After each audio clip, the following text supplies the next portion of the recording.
ದೇವೇಗೌಡರ ಕುಟುಂಬಕ್ಕೆ ಕಳಂಕ ತಂದಿರುವ ದೃಷ್ಟಿಯಿಂದ ಹಾಗೂ ರೇವಣ್ಣರವರ ವೈಯಕ್ತಿಕ ವರ್ಚಸ್ಸಿಗೆ ಕಳಂಕ ತರುವುದಕ್ಕೆ ಈ ಸಂಚನ್ನು ರೂಪಿಸಿದ್ದಾರೆ ಎಂದು ಮಾಜಿ ಸಚಿವ ಎಚ್.ಕೆ. ಕುಮಾರಸ್ವಾಮಿ ಸ್ಪಷ್ಟನೆ. ಪೆಂಡ್ರೈವ್ ಪ್ರಕರಣ ರಾಜ್ಯಾದ್ಯಂತ ಏನು ಸುದ್ದಿ ಮಾಡಿದೆ, ಅದರಲ್ಲಿ ರಾಜ್ಯ ಸರ್ಕಾರ SITಯನ್ನು ರಚನೆ ಮಾಡಿ ಈಗಾಗಲೇ ವಿಚಾರಣೆಯನ್ನು ಪ್ರಾರಂಭ ಮಾಡಿದೆ. ಆದರೆ ಆ ವಿಚಾರಣೆಯಲ್ಲಿ ಅನೇಕ ಅನುಮಾನಾಸ್ಪದಂತಹ ನಡೆಗಳು ಈವರೆಗೆ ಕಂಡುಬಂದಿವೆ.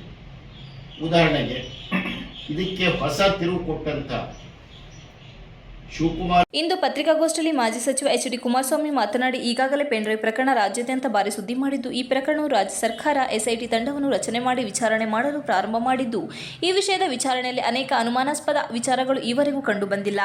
ಈ ವಿಷಯದ ಬಗ್ಗೆ ಹೊಸ ತಿರುವನ್ನು ಕೊಟ್ಟಂತಹ ಡಿ.ಕೆ. ಶಿವಕುಮಾರ್ ಹಾಗೂ ದೇವರಾಜೇಗೌಡರು ಮತ್ತು ಶಿವರಾಮೇಗೌಡರ ನಡುವಣ ಸಂಭಾಷಣೆ ಈಗಾಗಲೇ ಭಾರಿ ಸಂಚಲನ ಮೂಡಿಸಿದ್ದು, ಅವರೇ ಹೇಳಿದಂತೆ ದೂರವಾಣಿ ಸಂಭಾಷಣೆ ಬಗ್ಗೆ SIT ತಂಡದವರಿಗೆ ಕೊಟ್ಟಿಲ್ಲವೆಂದು ಪ್ರಶ್ನಿಸಿದರು. ಪೆಂಡ್ರೈವ್ ಪ್ರಕರಣದಲ್ಲಿ ನಿತಿನ್ ಗೌಡ ಹಾಗೂ ಹಲವಾರು ಮುಂದೆ ಸೇರಿಕೊಂಡು ಅವರೇ ನಿರೀಕ್ಷಣಾ ಜಾಮೀನು ಕೇಳಿದ್ದಾರೆ. ಅದು ವಜಾ ಕೂಡ ಆಗಿದೆ. ಕೇಸ್ ರಿಜಿಸ್ಟರ್ ಆಗಿದ್ದರೂ ಸಹ SIT ಅವರು ಏಕೆ ಅವರನ್ನು ಬಂಧಿಸಿಲ್ಲವೆಂದು ರೇವಣ್ಣನವರನ್ನು ನಿರಪರಾಧಿ, ಅವರ ಮೇಲೆ ಯಾರು ಕೂಡ ಕಂಪ್ಲೇಂಟ್ ನೀಡಿಲ್ಲ, ಯಾರು ಮಹಿಳೆಯರು ಸಂತ್ರಸ್ತೆ ಎಂದು ಹೇಳಿ ಹೋಗಿ ಒತ್ತಾಯದಿಂದ ಅವರನ್ನು ಕರೆದುಕೊಂಡು ಬಂದು ಹೇಳಿಕೆ ಕೊಡಿಸುವ ಮೇಲೆ ಕ್ರಮ ಕೈಗೊಳ್ಳುತ್ತಾರೆ, ನೋಟಿಸ್ ನೀಡುತ್ತಾರೆ. ಇದು ಒಂದು ರಾಜಕೀಯ ಪ್ರೇರಿತ ರಾಜಕೀಯ ಷಡ್ಯಂತ್ರ ಎನ್ನುವುದರಲ್ಲಿ ಯಾವುದೇ ಅನುಮಾನವಿಲ್ಲ. ನಮ್ಮ ದೇವೇಗೌಡರ ಕುಟುಂಬಕ್ಕೆ ಹಾಗೂ ರೇವಣ್ಣನವರ ವೈಯಕ್ತಿಕ ಚರ್ಚೆಗೆ ಕಳಂಕ ತರುವುದಕ್ಕೆ ಈ ತರಹದ ಒಳಸಂಚನ್ನು ವ್ಯವಸ್ಥಿತವಾಗಿ ಮಾಡಿದ್ದಾರೆಂದು.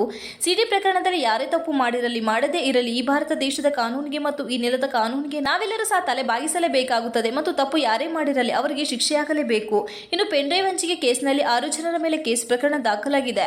ಅವರೇನು ನಾಪತ್ತೆಯಾಗಿದ್ದಾರೆ ಅಥವಾ ಊರು ಬಿಟ್ಟು ಹೋಗಿದ್ದಾರೆ, ಎಲ್ಲರೂ ಹೇಳುವಂತೆ ಅವರು ಇಲ್ಲಿಯೇ ಇದ್ದಾರೆ. ಅವರ ಬಗ್ಗೆ SIT ಅವರು ಏನು ಕ್ರಮ ಕೈಗೊಂಡಿದ್ದಾರೆ?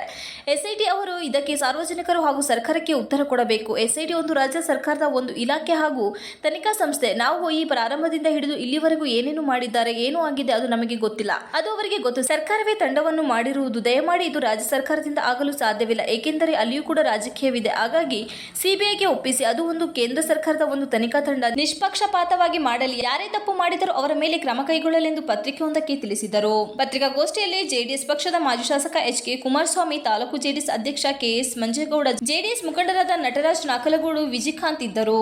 ನಾವು ಖಂಡಿಸ್ತೇವೆ. ಅವರು ಕ್ಷಮೆ ಕೇಳಬೇಕು, ಶಿವರಾಮೇಗೌಡರು ಕ್ಷಮೆ ಕೇಳಬೇಕು. ಮತ್ತು ಈ ಇಶ್ಯೂನಲ್ಲಿ ಶಿವರಾಮೇಗೌಡರು, ದೇವರಾಜೇಗೌಡರು, ಡಿ.ಕೆ. ಶಿವಕುಮಾರ್ ಅವರು ಮಾತನಾಡಿರ್ತಕ್ಕಂಥ ಅವರೇ ಒಪ್ಪಿಕೊಂಡಿದ್ದರಿಂದ ಈ ಪ್ರಕರಣವನ್ನು SIT ಅಲ್ಲ CID ತನಿಖೆ, CBI ತನಿಖೆಗೆ ಕೊಡಬೇಕು ಅಂತ ನಾವು ಒತ್ತಾಯ ಮಾಡ್ತೇವೆ.